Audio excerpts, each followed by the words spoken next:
Honda Civic Type R touring car. This is the 2020 livery. I will start. And, yeah, so I'm going to start. Is that? Well, I think. Okay. Oh, you press. Yes, I have. Oh, yeah. Okay. Good. Thanks. Right. So.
Outline of it.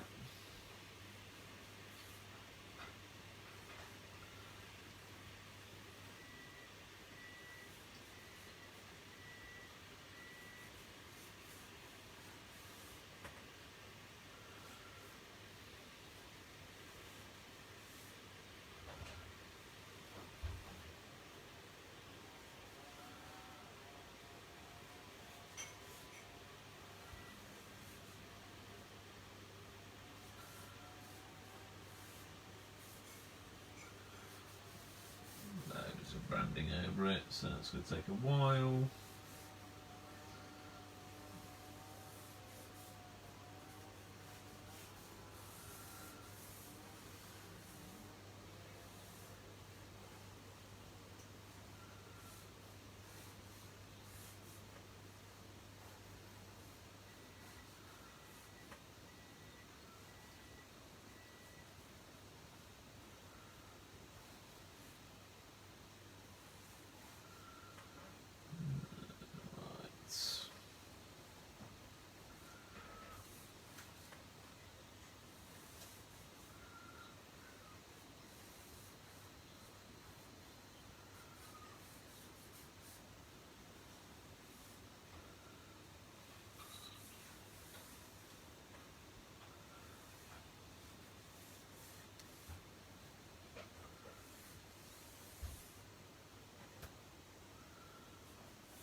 I have made you a cup of tea without you asking.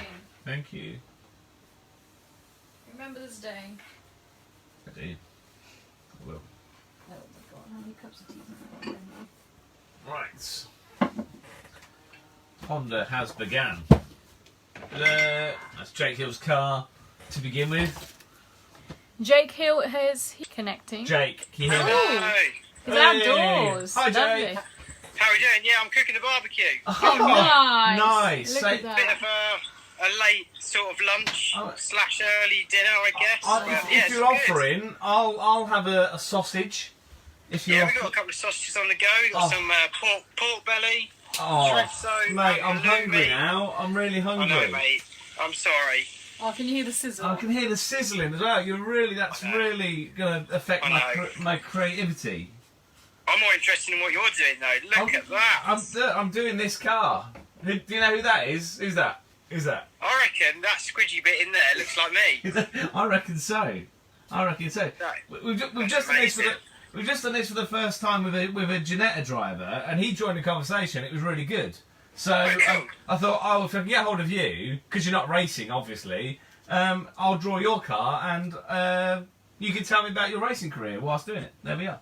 Yeah, no, that's well, it's awesome. Obviously, I've only driven it sort of 3 times now, the Honda, but yeah, it's a rather good bit of kit, shall we say? Nice bit of kit. Nice bit of kit. Yeah, nice bit of kit. Sorry, I've got to flip the sausages, but. Awesome. Yeah, it's a great car. It really is. I love it. Obviously, I just can't wait to get going now, and hopefully. Because this would have been Silverstone weekend, wouldn't it? I know it is sad when you think of it like that, but you know I can't grumble too much cooking a barbecue at home. Absolutely. Really. Absolutely. You know, at least we're all doing our bit. You're drawing my cool car. I'm cooking a barbecue, but at least we're all at home. Exactly, and it's beautiful weather as well. So yeah, that barbecue is going to taste very good. Yeah, it's awesome. But no, I can't thank you enough for doing my car. Oh, that's right. Well, it was awesome. It was put out there as a suggestion, and people were like, yeah, we want to see it. We want to see it. So I'm doing it because people said they want to see it. So it's really cool. What? Yeah, in a nutshell, tell me and others about your career. Like, how did you get into touring car? How long you been doing it for? Etc. etc. So, how have you ended up driving this mean machine? So, well, I'll give you the long and short of how I've managed to get into the Honda this year. Basically, obviously, I had a very good year in the trade price cars Audi last year. Yep. And obviously the partnering team to that last year was AMD Tuning. Yeah. Now, obviously, AMD Tuning has become MB Motorsport for this year, and Mark Blundell, who was my teammate last year, has taken over sort of the commercial side of the team. Yeah. And is now my boss, I guess, which is a pretty cool thing to say. Yeah, that's good. And so yeah, he's obviously got the Hondas. Sean's still running them, so nothing has changed with regards to mechanics and engineers and all that sort of stuff. Yeah. But yeah, obviously me and Sam Osborne are the new drivers for this year, and yeah, looking forward to it. It's been great in testing and stuff. When we tested in February and Media Day, which is that picture that you're drawing there. Yeah. And you obviously in the lead on Media Day. I mean that you're in the lead. I mean that's that's how it was going to be anyway, really, wasn't it? So. Yeah. Well, me and Tom Ingram actually topped the times on the day, so that was good. Good. So me and Tom were rocking at the front all day. So yeah, I can't complain really. It was just a case of, we just got to do a bit of waiting now and then get to show everyone just how quick it is, I guess. Yeah, that's good. That's good. And yeah. So you've done some historic racing as well, haven't you? As well, you've done. Yeah. You've done The historics, to be honest, is that is the most fun. I absolutely love historics. In terms of driving, just purely for driving, that you can't beat jumping in a historic car. Absolutely, they are just. So obviously, it depends which historic car you're in, but all the ones that I've been lucky enough to race over the last couple of years, wow, they're just absolutely awesome. And obviously, I'm just a massive motorsport fan first and foremost. Forget if I'm a driver or not. I just love motorsport. So to be able to drive some of sort of all-time favourite racing cars is a pretty big bonus, to be honest. Yeah. So what have you been able to get behind the wheel? Are we talking like Cobras and? So I haven't driven a Cobra yet, but things that I've raced against the Cobra. So me and Andy Wolf, who drives a Cobra in the Masters Historic Series, we went toe to toe in 2018 at Silverstone Classic. Yeah. And I managed to beat him just in a Lotus Elan 26R. So that's where it all sort of started, my historic career. One of my sponsors at the time, Richard Wheeler, he owned that Elan and offered me to drive it for the weekend. And we just had a blinding weekend, really. It was just fantastic, and ended up taking the win for the first time ever for an Elan at the Silverstone Classic overall. So that was really cool. And then from there, that car got sold to another guy called Rob Fenn and David Fenn. And yeah, I ended up sharing the Elan with them again last year.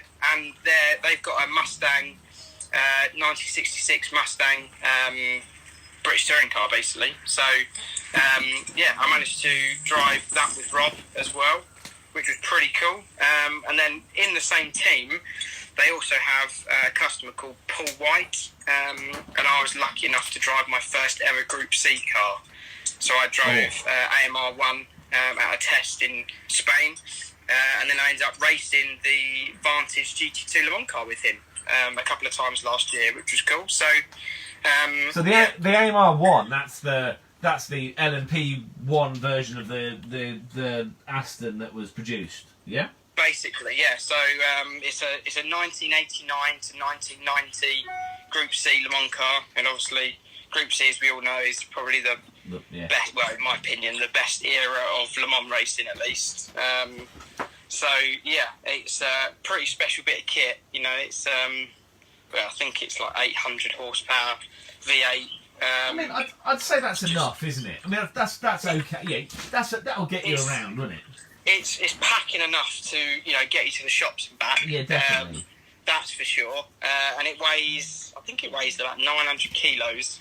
And obviously, downforce was pretty big for considering it was designed in the mid '80s. So it's just an absolute dream, really. And so I couldn't believe it when he said, jump in it and go for a spin. Basically, it was just an absolute dream come true. Here's the keys. Enjoy yourself. Bring it back in one piece. Basically, that was it. He said, but please bring it back in one bit, because this is obviously it's one of two ever, I think, that are still in existence. And if I were to hurt it in any way, it's rather expensive.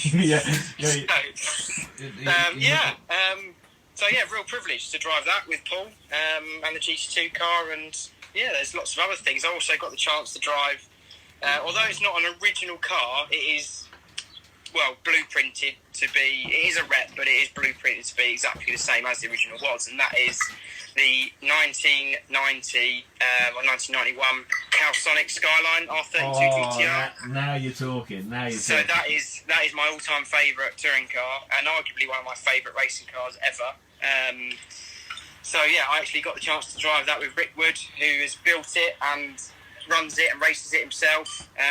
His engineering company and his skills as a person is just beyond belief, really. So he managed to formulate a proper Group A rep, and it is literally as was. I got to race that with him at the Gold Cup at Oldham Park last year.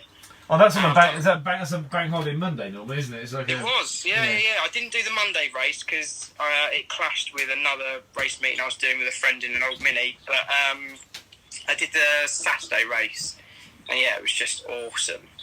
Yeah, when I was out in Japan over Christmas New Year, me and my wife went to Japan, and we nice. in the Nissan head office, they've got some of the old Nissan the GT1, old GT1, is it? Like the proper wide body, and it was just ridiculous. You just go I was just there for ages, just look at them going. Cool. So there we go. But unfortunately, I'm gonna have to leave you because I'm starving my barbecue stuff. Thank you very much. I really, really appreciate it. And that's all right. And thank you for doing my car. I will post a pic as soon as it's done. It's just that with race cars, there's so much more branding. So I'm just getting and then I'll get that and I'll get all the branding in there. So and Sean's just asked where can he watch. So I'll make sure Sean can have a little butcher's as well. Perfect. Thank you so much. Cheers, buddy. Enjoy your sausages, and I'll see you at a track soon. Look forward to it. See you later. Bye. Bye. Barbecue. We've got disposable barbecue in the garden, but we might have been out there for a year now. Probably not usable. Maybe. It's lovely.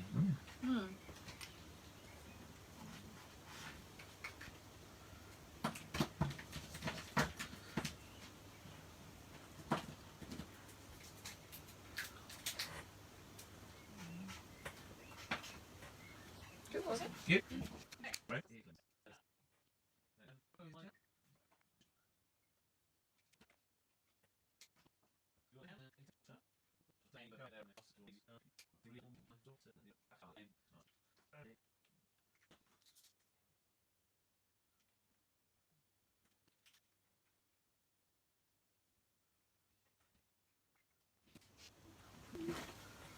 How we doing? People watching? Yeah. Any questions? Sean Cole says, do you know how many pens you have there? Eyes, eyes, eyes. Amazing work. Simon M. Hill has joined. That's Jake Hill's dad, Simon Hill. Does he want to be in the video? Well, he can, if he wants to be in the conversation. He can talk about. So Simon, if you want to add yourself to the, you can then chat about this as well. Because I know Simon's been asking for 8. Like, honestly, he's like, do Jake's car. So.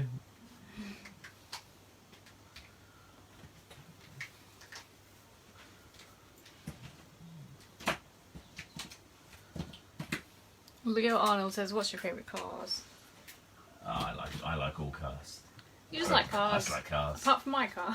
But man, your car's alright. It's better now. Better than that, isn't it?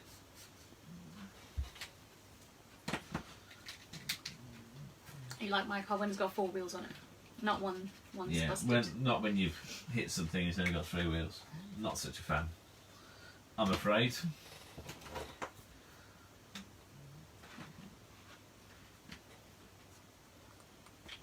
Again, Kevin says, "Could you save the video?" Yep, I'll have a go.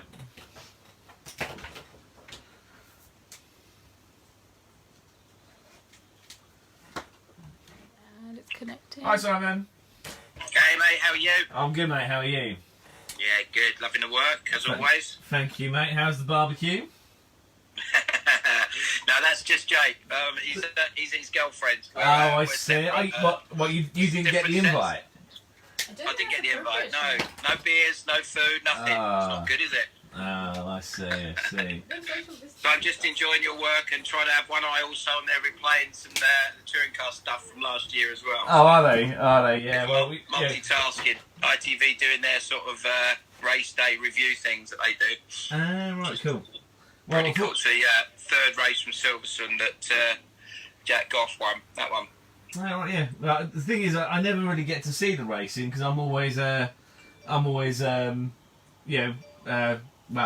painting. So yeah, I get to hear the commentary, and that's about it. Yeah, it could be a good thing or a bad thing. Depends on the commentary, doesn't it? Yeah, it's true. It's true. When it was me who used to do it, it was very good. Now that's different with the touring car boys. They're much better. Well, no, yeah. I still think you're very good. So there we are. Because you do stuff at F1 now, don't you? I do some, not commentary. I do some work behind the scenes a little bit at some Grand Prix when they have, when you hear the radio output from the drivers. Yeah. There's a group of us, about 3 of us, that listen to all the radio output and then suggest what's worthwhile to listen to. So right. It's a bit of you have to sort of have your brain in about 7 different places at once because you're trying to listen to lots of drivers all saying what they're saying, plus their engineers. So it's quite good fun, but it is quite a bit of literally a headache. It's all right. Yeah. So is that for every event then? How does that work? Yeah. Now, personally, I haven't been able to do everyone because quite often they clash with touring cars. Obviously, I've been at touring car events with Jake when that's going on. But when it doesn't clash, they basically get me to come along and as part of a team of, it's 4 in total as a producer and then 3 of us that are doing the sort of the listening role. And just basically for Grand Prix and also for, if it's a European race when they've got F2 and F3 for those races as well. Oh, wow. So it's across...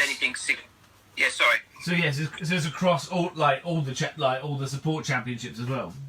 Yeah, exactly. The only one they don't do is the Porsches when the Carrera Cup's on, but the main single seater stuff. So F1, F2, F3, which is the F1 stuff's relatively easy to do because you can sort of work out and you can see who's who. But with the F2 and F3, there's obviously the drivers aren't as well known. So it's not as immediately obvious who's talking when, you can sort of pick up a familiar voice with certain drivers in F1, obviously.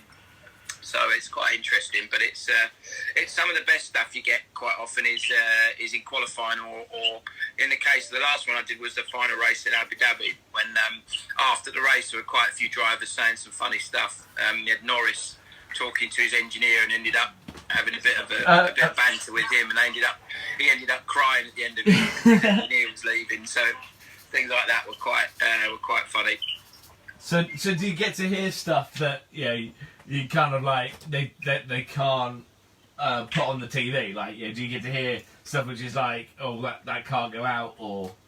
Oh yeah, you get it warts and all, and you can tell that there's some drivers who are a little bit more, how shall we put it? They're a little bit less inhibited with their language than others. Put it like that.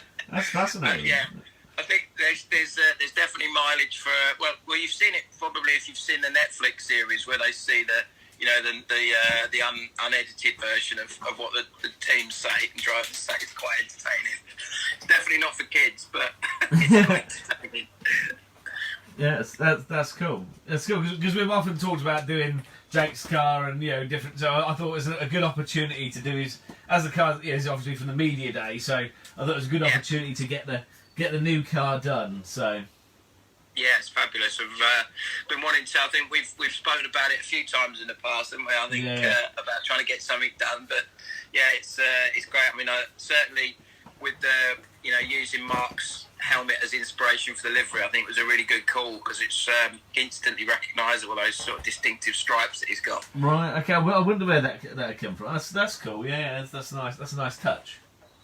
Yeah, I mean, when Mark did the press release explaining, that obviously the team was going to be under, called MB Motorsport now, working with him and his team, and obviously linked him with Sean at the team that have run the cars and are running the cars. He mentioned about the fact that it was the sort of the red, yellow, and blue was linked to his helmet design that he's had since he was in Formula Ford all those years ago. But also when he won Le Mans in '92 and the Peugeot, if you remember, the Peugeot sort of motorsport colours were similar, that sort of red, yellow, and blue. Yeah. So there were the two very relevant liveries to him personally. Both of which motorsport fans, obviously, like all of us are, that have loved the different generations of the sport. That era when Mark was at his heyday in the '90s probably was a pretty cool period of every form of motorsport. F1, Indy cars, Le Mans, they were all pretty, rally of course, with some pretty cool cars and very cool drivers. Yeah. No, it's like I say, I've really enjoyed doing this the last few weeks of creating stuff. You kind of you go through the cars that I haven't, like, I've done some of the stuff that I've not even painted but I've wanted to do. So it's normally obviously artworks take 7-10 hours to create, whereas in the half an hour, 45 minutes, you can create something which you've never done before. So it's really nice. I did the Ginetta earlier, and did some classics and all sorts. So it's been quite a nice project to do whilst working from home, really. So it's something certainly remember this time. What's interesting for me is obviously all of us that have seen the work that you do normally is obviously famous for paint with cars and the way that you create that distinctive look, that unique look of how you're using the model cars and the tyres and all those sort of things to give it that absolutely, there's no one else out there that creates artwork like you, which is obviously why it's so popular, because it's a combination, I think, of the way it's created and also the fact that it's someone like yourself who is so passionate and so knowledgeable about cars and motorsport anyway. So without the two, I don't think that flavour would be the same. So it's really interesting seeing then you go back to, I suppose, what us mere mortals would call, more traditional painting and drawing. That we could all have a crack at, but probably wouldn't do it as well as you, but it would be the same principle of, get some pens and a pencil and have a go, Yeah, I mean, the thing for me, it was like, because obviously when it came to lockdown, it was like, right, well, I can't be in the studio, and because of the scale of how I paint, I can't. There's not the room to do what I normally do. So I was like, right, well, and then the new Defender had just come out, or the reviews of it had just come out. So the new Defender looks pretty cool. So I was like, I'll just draw that, and then I drew it, I time lapsed it, and people were like, oh, that looks really good. Could you do that? Then it started to get requested and whatever. So I thought, I'll just keep the momentum, really. And then what's been beautiful is the motorsport car fraternity then coming back and going, actually, can you do this? Can you create that? Can you do road car, race car?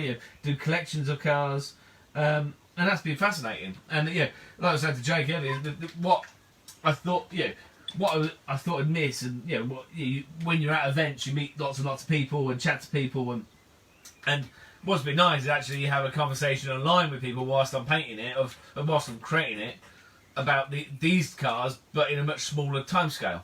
So it's worked out quite well. And the aim of these ones is these images can then be used on stuff, on merchandise, on stuff, like mugs and that kind of souvenir-y thing. Eventually, once we're in some kind of normality, that's the idea of it. And then all the images are also going to go into the book as well. So we're producing a book of 300 we're aiming for 300 drawings, and in that book, all the images will be from the first image to the last one, and you'll be able to see the progression of the style as well. Yeah. Have you found that you have changed at all the way that you're doing this kind of art from the beginning, or is it pretty consistent in terms of the way that you draw things? Have you changed the style or the type of pens you use or anything like that? That was the first one. Yeah. So, I mean, I still like it as a first one, but the style, I mean, these look much more like my artwork. The later ones have become much more my style. So, and it's just a practice. I mean, the more you do, the better. The more you do, the better you get at it. But I've tried to keep to the time scale of half an hour, between half an hour and 45 minutes per one. Race cars take longer because of branding and livery. So it's just that race cars take longer to do. Well, those annoying sponsors. Yeah, because you don't want to miss them out. You kind of want to be as accurate as you can with that image. So, and I mean, I know the guys at Race Truck. Yeah, so if I don't if I don't put Race Truck in, they'll be like, well, okay, it's nice, but where's our branding?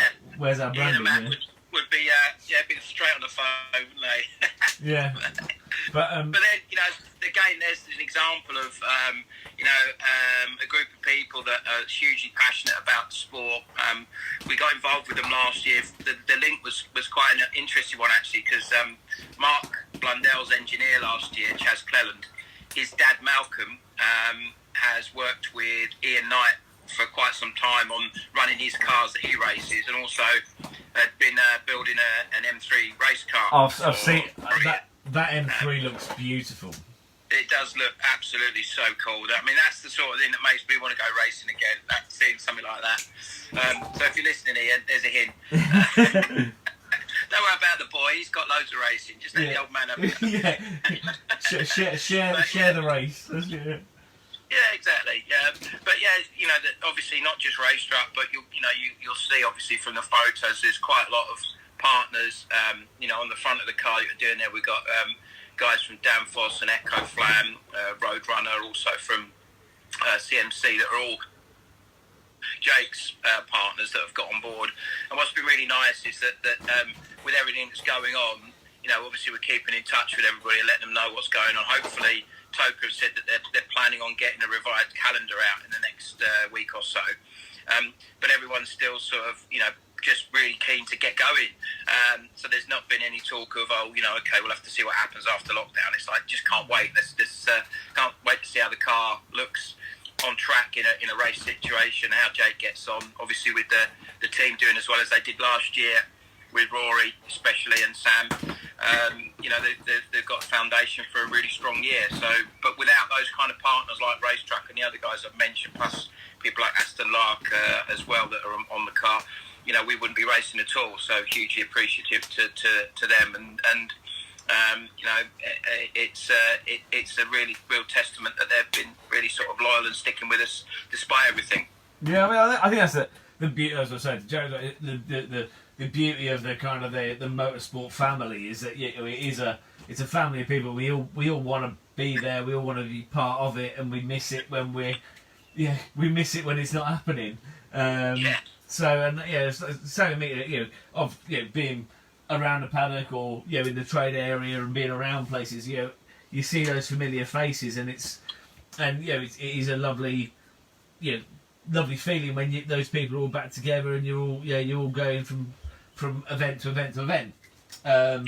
So when I saw the car, the cars on the press day, and I was like, oh, I can't wait to create some of them. I was like, I'm really excited by the new liveries. So in a way, doing this means I'd be able to hopefully create as many as possible. I think it's really nice when you go. I always love that first shot they have of the cars all lined up on the grid. When Jacob goes round, hanging out the back of a saloon car, taking the group photos and ITV doing their thing. And you have a little wander down the grid going, oh, that's pretty cool. Or, I'm not sure about that one, but I really like that one. So be honest, what's your favourite of the 2020 grid so far that you've seen in terms of livery? In terms of livery, ooh. So what have I'm trying to think. I quite like at the moment. I noticed that the BTC team are doing they're looking at doing the NHS livery, aren't they? Yeah, that's really cool. That's nice. Yeah. That's a nice touch. Nice. So, but yeah, for me, it's the BMWs have looked the meanest. I think with their black sort of livery, it reminds me of the 70s BMW CSLs. The Batmobiles. Oh yeah, that's proper, Hans Stuck and people like that used to race in the mid 70s. That kind of thing. Yeah, no, I mean, to be honest, when I saw the livery, because I spoke to Sean when I delivered the painting down, the cars were in build, they weren't finished, and he was talking about the livery, and I was like, okay, yeah, I look forward to seeing them. And so when I saw it, I was like, it's complicated, but I thought I'd give it a go because I want to create it. So anything colourful. I mean, I like the Mac Tools livery, the in grey is quite nice. Yeah. But anything with like bold colour on it, I really enjoy. So it's that always helps me at least. So to do them. But I think it's always a really difficult thing. I think designing a livery for any kind of race car, because you've got to have this balance between, obviously depending on whether you've got certain situations. Like a good example is Andy Jordan, where traditionally he's had Pertec as the one big sponsor on the car. And the whole livery has been designed around that. So obviously he's had the last couple of years has been the matte dark blue, and then previously had like a chrome one, and all these kind of things. And that's been quite an interesting way of doing it. But I think where you've got a situation like we've got, where we've got a combination of the team's partners and the MB Motorsport partners and Jake's own ones, and then obviously the same for Sam Osborne in the other car, to actually come up with a livery that is instantly noticeable and has an identity, but at the same time is, for want of a better term, sponsor friendly, that you can still have plenty of space to put all the logos on where they're going to be visible, and everybody gets their sort of space that they need to advertise the brands. So it's quite a challenging job, I think, for all of the teams to get that balance of it having a really strong look, but without being just a load of colour for the sake of colour, if you see what I mean. Absolutely. There's always going to be that balance in between. So because essentially when these cars go and fly around tracks, it's red car, blue car, green car, white car. It's that kind of thing. But you also need to have when they're in Parc Ferme, and when the TV camera's on, they need to be all the logos and brands need to stand out as well. So it's absolutely. I'm looking forward to seeing them on track. So yeah. I mean, it's crazy. I'm just watching, as I say, just watching out there, calling me the race from last year, and it's like it's so everything. Not just motorsport, of course. Trivialising that. Not trivialising the bigger picture, but that's obviously something that's important to all of us because that's what we're passionate about. But it doesn't matter whether it's motorsport or whether it's any other sport. A lot of my mates are massive football fans, rugby fans, and stuff like that. And they're sort of biting the fingernails down, like going crazy without being able to have their fix. But just everything that was as it was, you sort of now realise how much we all really appreciate it, and I think it's going to give everyone a real sense of passion more than ever before when we get back to doing what we've loved in a more normal way. How normal, who knows? But a much more normal way than we've got at the moment, I think. But I think it will just be that kind of being with a crowd of people or whatever, it will just be appreciated more. When on the flip side, so But I think we're pretty much there. So that's number 212 now. But I haven't put Jake's number on the windscreen. I just realised. I need to do that. So where that bit of ident. yeah, but where does his race number come from? Is there a history behind it, or is it just that's the number? Has he always had 24 or? It's interesting because when he started racing, when he was in Jeanette Juniors, the first year or the first time he raced was at the end of 2008 in Winter Series, and he used 94 because that was the year he was born. And then after that, the next couple of years, they just had team numbers, so it was just whatever they were given. So then he wanted to run 22 because that's his birthday, but Chris Smiley had already got 22 when they joined. And ironically, actually, the first full season Jake did in 16, Chris was his teammate in the first half of the year. It was Chris, Mike Epps and Jake in the Avensis, the team Hard were running. But a couple of years before that, he did a couple of Porsche Carrera Cup races. And basically, Porsche, it was a one-off, and they said, look, you've got one or two numbers. You can either have 99 or 24. And I just said to him, I said, 24 is cool because that's what James Hunt used to have on the Hesketh back in the 70s, and I'm like massive James Hunt fan as a kid. And he's like, okay, that's pretty cool. So then when we got to touring cars for 2016, obviously, as I said, he wanted to run 22. So he said, okay, what about 24 again? That's pretty cool. So we sort of went with that. So the link was kind of slightly out of necessity, but there was a bit of a nod towards James Hunt and the Hesketh. That was where the number really came from. Oh, cool. Well, I'm glad I asked that because it gives a bit of meaning behind that as well. Right, so I'm going to do, so it's 212 is the number of the drawings, but then it's number 20. I with the race cars, I had the race number above it, so that you've got so you've got the number of the drawing, and then you've got the race race car number above it. So I'll just do that in there. There we are. So there we are. There is. I'm not going to. I quite like just the car. I don't want to add any kind of distractions underneath it because I think that'll look really, really good on stuff like tees and whatnot. Definitely. So I don't want to add the distract away from the car. But as I say, it will be in the book, the continuous wheels book that's being crowdfunded at the moment, which is so. And there we are. There is Jake's car. Wonderful. There we are. Well, thank you very much for chatting, chap. Much appreciated. Yeah, likewise. Really good to catch up. Fabulous job as always. You take care and stay safe. And you, family. And you, cheers, buddy. Thank you.